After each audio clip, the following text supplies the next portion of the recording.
Hello everyone and welcome back to the new profile series. Today's episode is going to be all about legacy characters, so to begin with, I've made a list of legacy skills and passive that each character has. You can find this list by looking at the description. There will be a link to all of my guides, and then this one will be the one that says Entropy Effect Builds, Info, and Tools.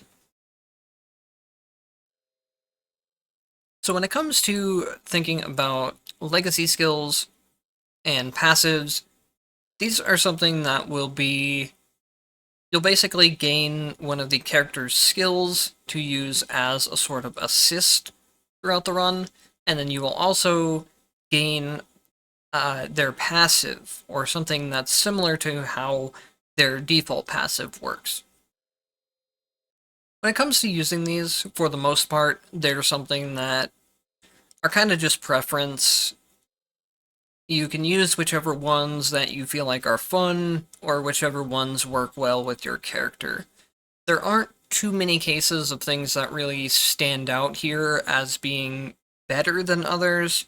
There are there is one that's very notable, and then a couple things that stand out.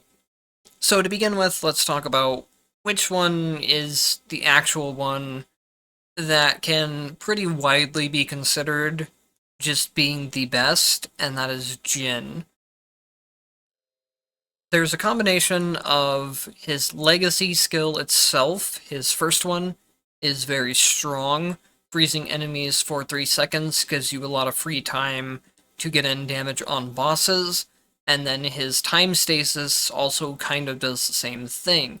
When you dodge an attack, there will be time stasis, which lasts for a couple seconds.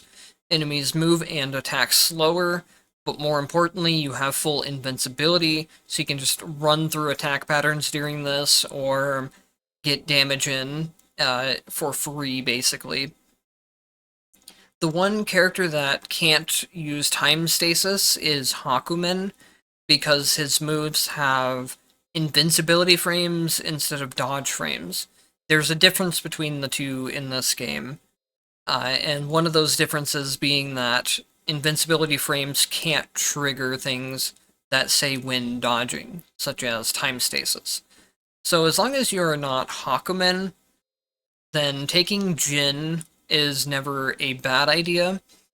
The only thing that could really be considered a downside to taking him is that since this is something that changes the mechanics of the game, then if you get used to playing with this, it's going to be something that you end up just putting on every single character, because suddenly not playing with it makes the game feel completely different. And that's one of the reasons why it's also the best, is because not only is it a mechanical change instead of just gaining extra damage, it's a mechanical change that's also very strong in its own right. I kind of wish they would just maybe make this like a base mechanic of the game and give him a new passive instead, because right now it just makes things too polarizing between whether if you enjoy using the passive, it's just something you kind of have to put on every character, and it takes away from a lot of it takes away from the choices that you can make with with the legacy system. Some other ones that aren't necessarily overpowered, but they are either unique or stand out in some kind of way, is Ragnar's Legacy 2. The main thing in particular that's unique about this is that the damage increase you get here affects your tactic damage, which most damage increases will not do. So this is a good way of boosting the damage of builds that are very tactic focused. Also, when it says 12% damage increase here, just a quick note is that it may sound weak compared to, for example, Radiance ends up getting like an 80% damage bonus, but the way that the damage is actually calculated between the two of those things is different. So While it sounds like a 12% bonus compared to an 80% bonus isn't very high, it has more value than it would appear on paper. Noelle's Legacy 2 is something that's useful for any character that uses a lot of skill attacks. Having more MP is always a good thing in this game. Lambda's passive is useful for the same reason.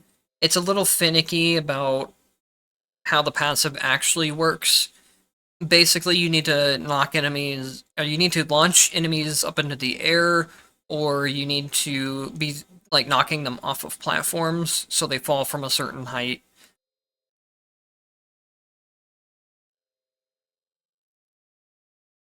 And then I think Hazama's Legacy one is a good option for melee characters. The amount of HP you get off of it is decent, and then the MP is the main part. You get a lot of MP off of it. Rachel's passive also has something unique to it to keep in mind, and that is that the bats that get spawned and attack automatically will trigger attack tactics. They count as attacks for some reason. So if you put something like Chain Lightning on, for example, attack Chain Lightning, and you have Rachel as your passive, the attack Chain Lightning will be constantly dealing damage to groups of enemies, even if you're not attacking them. It's a very useful thing to keep in mind for having certain attack tactics.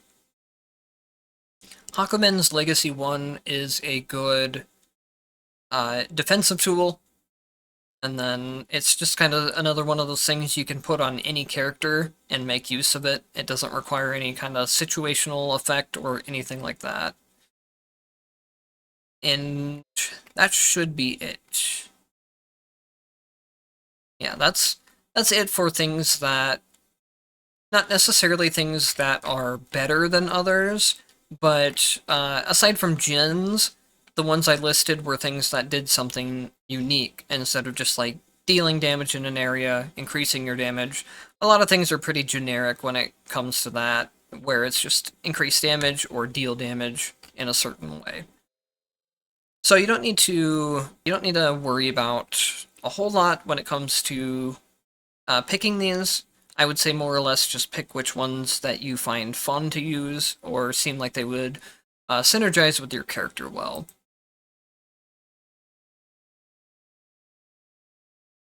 The next thing we'll be talking about is setting up legacy tactics on your characters. And there's a method that I'm going to be showing that will make it so instead of getting a bunch of random tactics at the end of the run, we're going to be able to guarantee getting the exact ones that we want. A couple things to look out for with mine crystals when trying to farm these is potential discovery and chance boost. Chance boost isn't something I've played enough to farm a whole lot of yet, but once you get these unlocked and upgraded, they will make these runs much smoother to go through. A couple other things you might want to unlock and use are starting well off and solo performance. If you're newer, solo performance probably isn't something you're going to be able to utilize, so skip out on it. But starting well off is something that is decent, even if you don't have it upgraded. We're going to be using a lot of shops, so having the extra exchange points will help out for that. Another thing is, while you're grinding, if you don't have your crystals or levels maxed out, you might as well have this one on, just to gain more points. Otherwise, you can just run whatever you want. This one's going to be important because it allows you to refresh tactics now, instead of just potentials. So if you're trying to get a very specific upgrade for one of your tactics, that one is going to be very useful.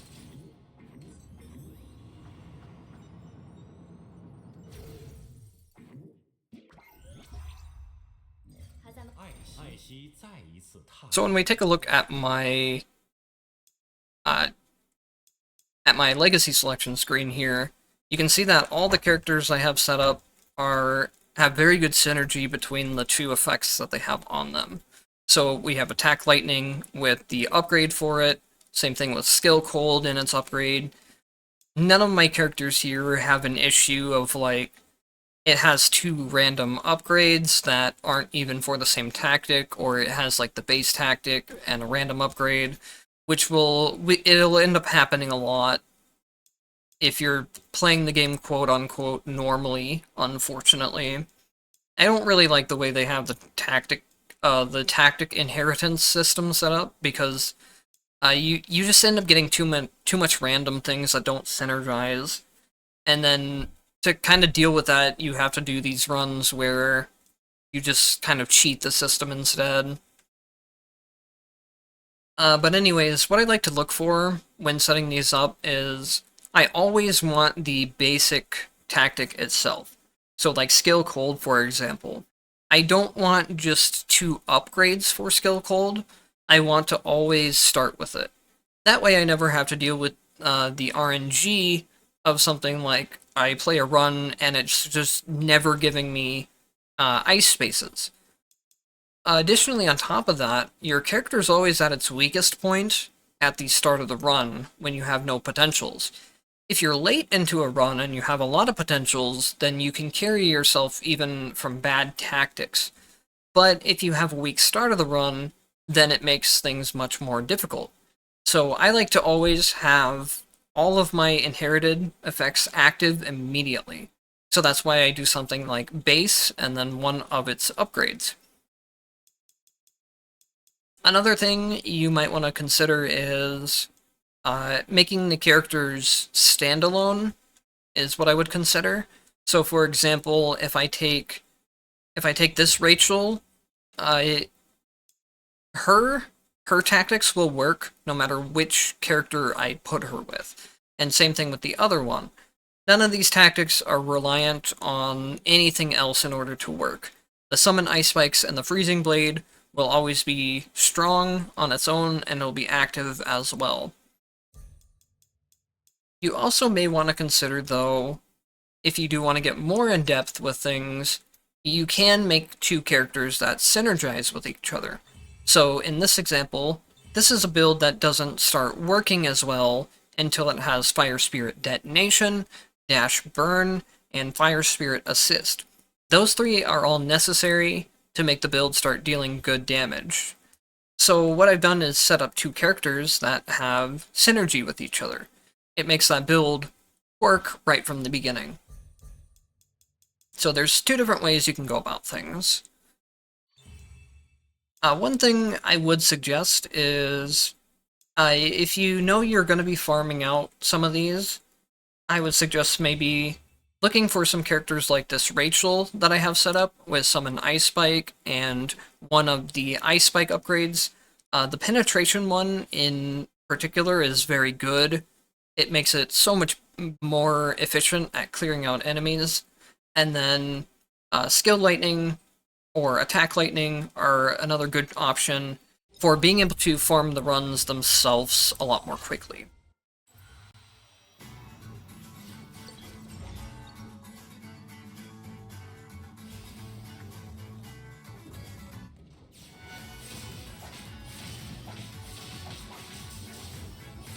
So the way that the inheritance system works is that the options you're given at the end of the run are based on the tactics that you have when you complete the run. However, an important part of what we're using, or an important detail that we're using, is that those options cannot be things that you inherited. That is something very important to keep in mind. For one, because you need to make sure not to inherit the ones that you're trying to get on your character. So, for my example right now, if I was trying to put Chain Lightning onto this as a legacy character, I would not be able to do it because it's inherited. That's one thing that ends up making the system not work well, but it's also something that is very nice because I'm able to abuse it. The way that it makes the system end up not working well is that you end up in situations where you can keep getting the same selections at the end of your run each time. If you're running like a Frost build and always inheriting 4 different Frost tactics and then picking up the same ones during the run, you're going to end up getting just the same things inherited constantly. But on the upside of this is that I can use this information and abuse it, because I'm able to take the Ice Spikes and the Chain Lightning to help me clear out the run as fast as possible, and then also not get in the way of what I actually do want to inherit. So there's a good side and a bad side to it.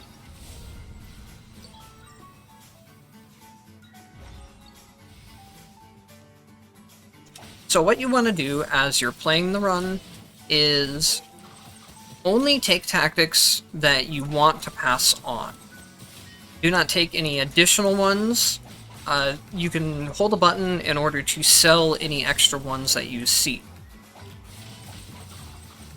What we can do with this is use this to force the game into giving the tactics that we want.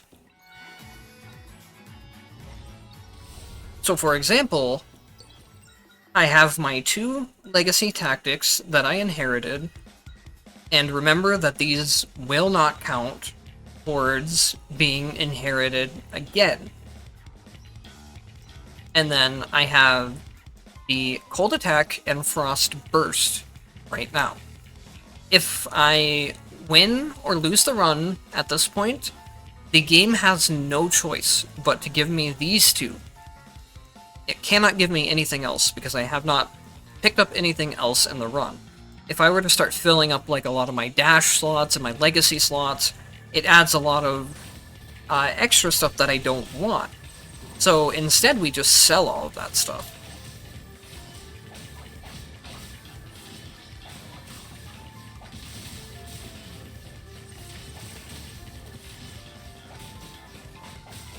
Also, a couple things to mention is that with the 4 tactics you inherit, if they're set up decently enough, those will be able to carry you through a lot of the early stages of the run. So even though we're picking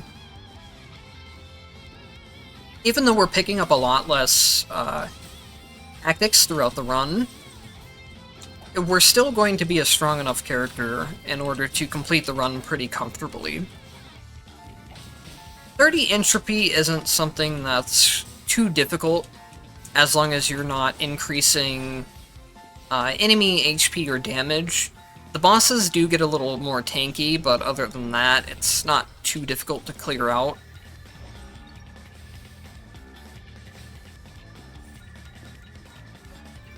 Now, that is something that I have more experience with compared to if you were a newer player. So if you're having a difficult time with 30, you can go lower too. I need to explain that, because I forgot to explain that before the run started. We're doing this on 30 Entropy because we want the extra shop refresh and the exchange point spaces, giving extra. And then I also go to 30 for the Sortitio, but you can go down to 25. As long as you have the shop refresh, that's going to be the main part. The shops are the best way of finding tactic ascensions, and when you buy one out of the shop, it actually gives you +2 to ascensions, instead of some things only give +1. So you want to be visiting shops often, as well as making money to spend on them. And you will make a bit of extra money by selling additional tactics as well, so that's something that'll help out.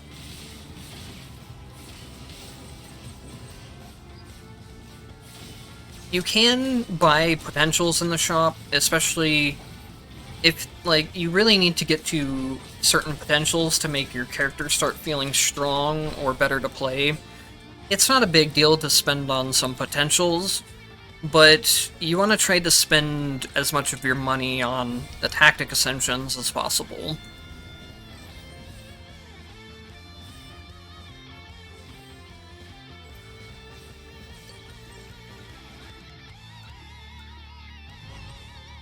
So another thing to keep in mind is that once you've gotten the tactics you want, if you don't care about... I don't know why I took that. I didn't even read what that was. Oh well, should be fine. Once you've gotten the tactics you want, if you don't care about their ascensions, you can lose the run on purpose at any point. So, like, as soon as I got these two, I could lose the run and inherit them immediately. This will save you a lot of time when it comes to setting these up.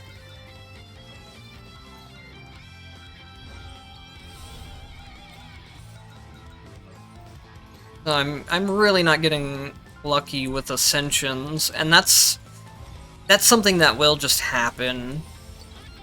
Unfortunately, the ascensions are something that's RNG. There's no way to guarantee them because they removed ascension spaces. So now you either have to rely on getting them from a shop or a sorticio. Those are the two better ways, in my opinion.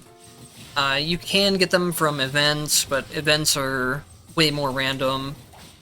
Whereas, at least with this sorticio, if you're playing on 30, then you get 2 chances for it, instead of just 1.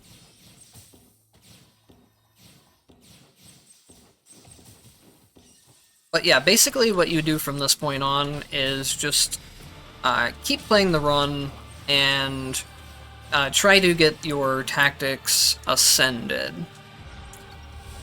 I don't really feel like dragging on the video longer to show that, so I'm going to lose the run here and just show the fact that this is how you would do the run. So to sum up everything, you take... Alright, let me wait till this shows up. Okay, so we see that here, the only 2 selections I have are Cold Attack and Frost Burst, which is exactly what I want to inherit. The reason why this happens is because these selections are the tactics that you finish the run with. And, on top of that, the tactics that you inherit from other characters are excluded from that list. So you can still have 4 tactics to play around with as you start the run, and to help you beat that run, while also picking the minimum amount of tactics in order to get exactly what you want out of your selection at the end. So something is that it might be a little bit more difficult to set up your first couple of characters, since you probably won't have characters with as good of synergy, but after you get those first few characters set up, it's really easy to start setting the others up, especially as you get used to playing at 30 entropy. If you are really new and can't do the 30 entropy, you can lower it past that point. The problem at that point becomes getting things ascended, because you don't have as many chances to see the shops, and it just becomes a lot more luck, and it will take longer to do. Also, this is something that is entirely optional.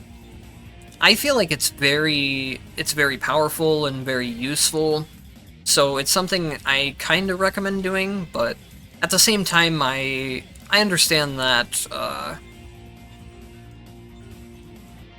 some people just don't want to grind the game like that, or abuse it in this kind of way. It's something that may be fun to you, or you may just not want to grind at all, which is understandable. Another thing I'll quickly talk about at the end of this video is the Mind Challenge system. This is a system that I have a lot of issues with in the way that it functions, but it's also a good system for practicing boss fights, and it's something you probably want to try clearing as much of it as you can, just over time as you play. Later on in some of these like late ones, you might need to make a bit stronger Evo types, which is something I'll cover in the future. But for these early ones, you should be able to kinda just do them with any character. They don't start getting like real high HP or anything until later on. So this is a good way to practice boss fights. You also get a bit of money doing this, and it can also be a good way to test out your finished Evo types to see how powerful they were, and just a way to have fun playing with them. The part that becomes really unfun of this system is that while unlocking things, you can only use each Evo type once. It doesn't matter if they win or if they fail, you will still get locked out either way. And I think locking them out when you win is kind of understandable. They want you to interact with the system of having a lot of multiple different characters, but locking out the ones that fail, I feel like it doesn't give players a good way to practice the bosses. Especially because in order to like practice Non, for example, you have to be almost entirely done with a run. So I think having this be as a mode where you could practice her would be very helpful to new players. And it's weird because they half fixed the problem, but they didn't fix the other problem. So the one thing they did fix is that, for example, now that I've beaten Tree for the first time, I can use any Evo type to replay it an infinite amount of times. But as you're beating things for the first time and unlocking them, so here if I go into Tree, you can see that a lot of my Evo types are locked out. This is the one that or if I go into Non, I mean, you can see that a lot of my Evo types are locked out because they've beaten previous trials. These will remain locked for this entire extra duration. And it's not as big of an issue now because we have second page, but before we had second page, there was an issue of where you could almost like soft lock yourself, because you would have Evo types you wanted to keep for their tactic inheritances, but you would end up eventually running out of space here, especially if you were losing. Like some of these later ones get pretty difficult to beat if you don't have a lot of practice with the game or highly set up characters to where they're strong. So I guess, yeah, it's still a system that I recommend interacting with, especially because it allows you to practice the bosses once you've killed them once, but I will warn you that it's a very annoying system to start clearing out for the first time. So it's something you can just kind of do every so often as you get your characters built up. I feel like it gets really frustrating if you just try to set up characters specifically for clearing it out and clearing it out all at once. But if it's something you just kind of randomly pop into over time, it's not quite as bad. I hope that's something they'll consider changing, but like I said, when they did actually do changes to it after we gave them some feedback, a lot of people complained about it, but they only half fixed the issue is the problem. Anyways, that'll be it for this video. Thank you guys for watching, and I'll see you in the next one.